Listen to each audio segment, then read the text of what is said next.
异火焚身，经过中州的浩劫，就此结束吧。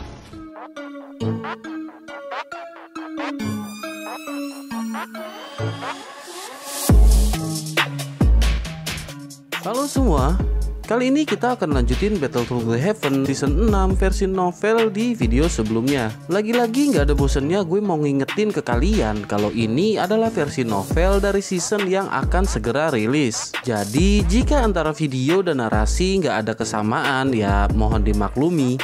Pembahasan ini juga kita rangkum garis besar pentingnya aja yang terdiri dari beberapa chapter. Kuy kita masuk ke ceritanya.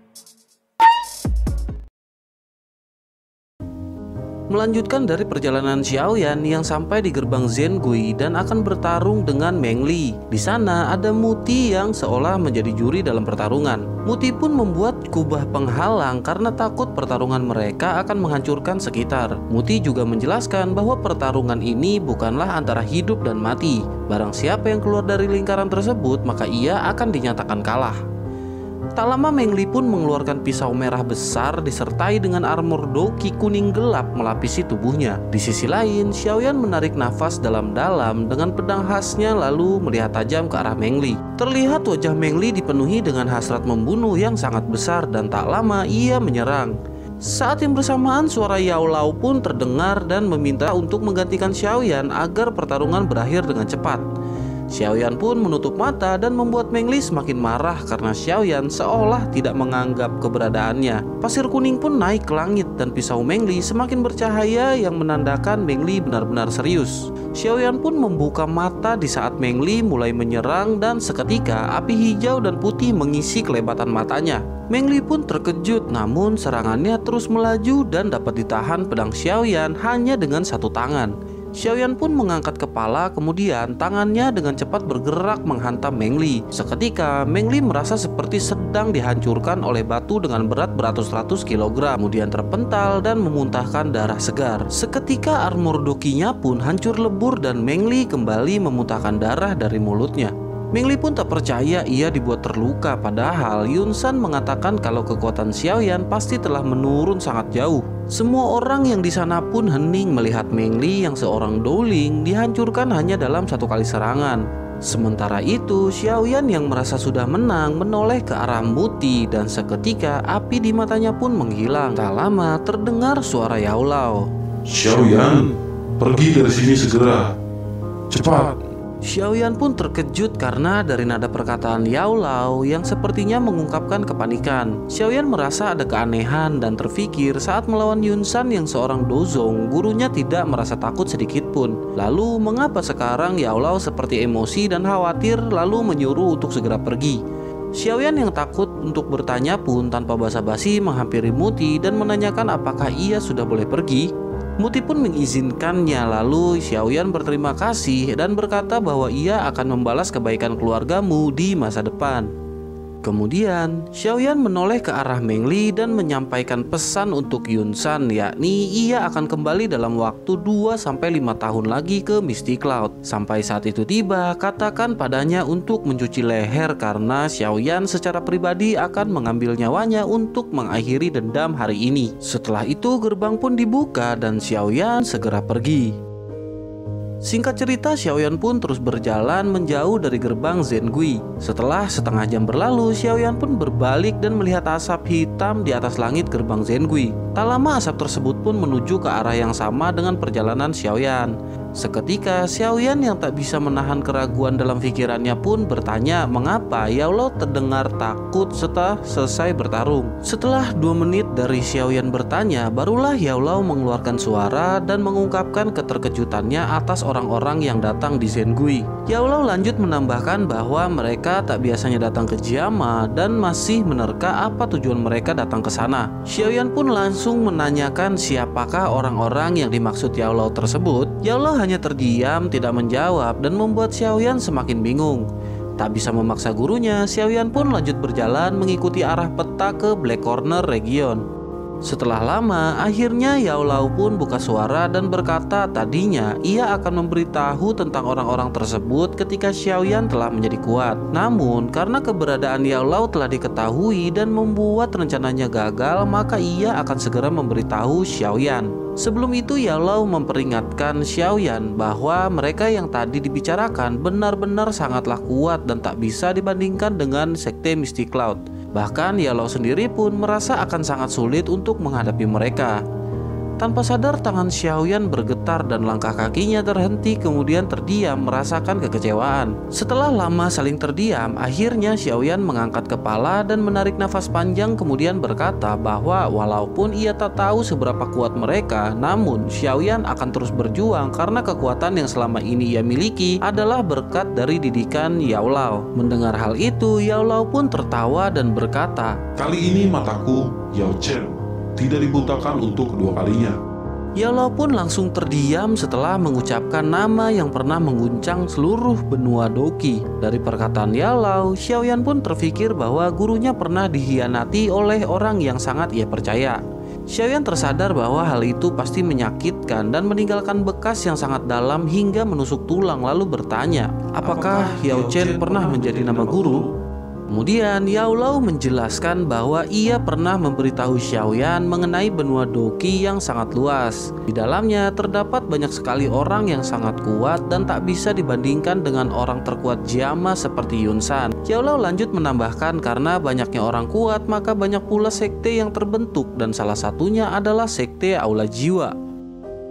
Meski keberadaan mereka menutupi setengah benua, namun mereka jarang menampakkan diri dan tak banyak orang yang tahu keberadaan mereka. Selain itu, mereka takkan menyerang orang biasa melainkan mengincar roh hidup seperti Yao Lao. Kemudian Yao Lao lanjut berkata dengan berat bahwa alasannya untuk segera bangkit adalah karena ketakutannya terhadap sekte Aula Jiwa.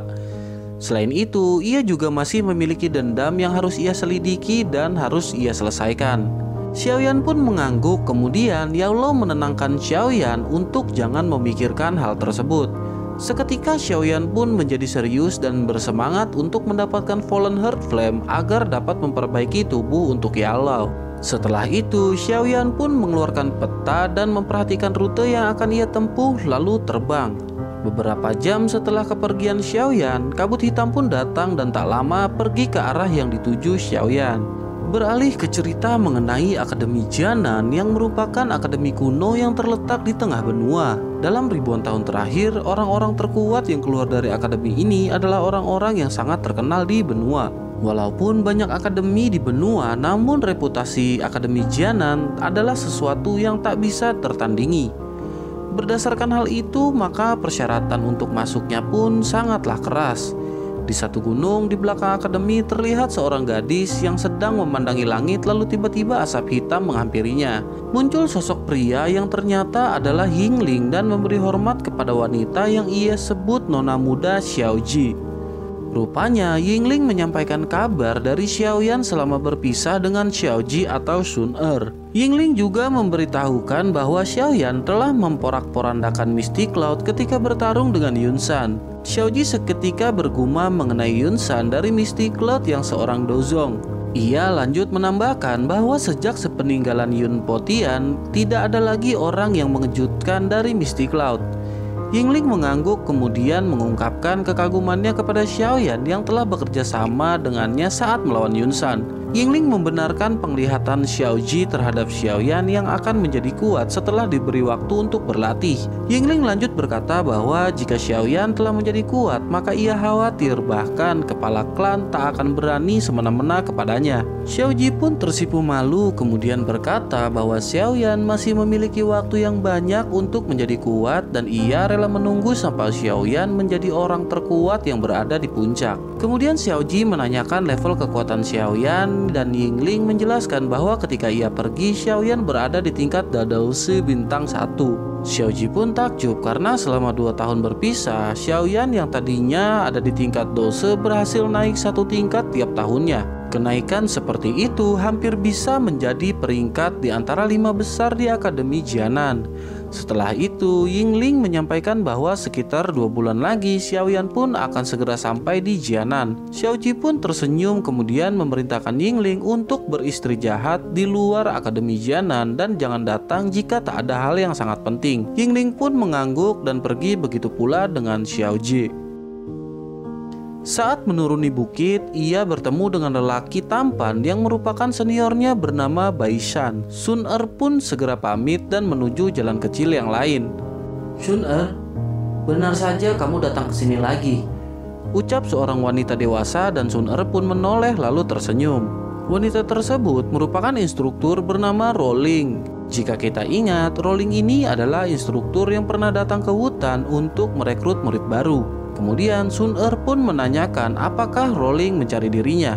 Rolling pun menghampiri Sun Er lalu menyampaikan bahwa dalam waktu setengah bulan lagi akan ada kompetisi promosi akademi. Jika Sun Er berhasil lolos, maka ia akan dipromosikan menjadi murid akademi dalam yang hanya menerima 50 orang dalam setiap tahunnya. Rolling lanjut berkata bahwa jangan melewatkan kesempatan ini seperti tahun yang lalu. Sun Er segera membantah bahwa tahun lalu ia baru saja masuk akademi dan tak mungkin dapat bersaing dengan para senior. Rolling lanjut menyela perkataan Sun Er bahwa pada saat itu Sun Er sebenarnya hanya menunggu Xiaoyan untuk pergi bersamanya. Seketika Rolling pun marah, teringat Xiaoyan yang meminta cuti 1 tahun namun tak kunjung datang padahal sudah 2 tahun berlalu. Kalau bukan karena Sun Er yang membujuk Rolling, mungkin Xiaoyan sudah di blacklist dari Akademi Jianan. Sun Er lanjut menambahkan bahwa tahun ini Xiaoyan akan datang dan ikut dalam kompetisi. Setelah berbincang-bincang, mereka pun pergi dan di sisi lain, Baishan yang ternyata menyukai Sun Er pun penasaran dengan sosok bernama Xiaoyan kemudian pergi. Nah, itulah Battle Through the Heaven chapter 380-382 mengenai Xiaoyan yang keluar dari kekaisaran Jiama dan Sun Er di Akademi Jianan. Di chapter berikutnya akan bercerita mengenai Xiaoyan yang akan tiba di Black Corner region. Pantengin terus updatean ceritanya dengan nyalahin lonceng notifikasi dan subscribe. Terima kasih sudah menonton dan have a nice day.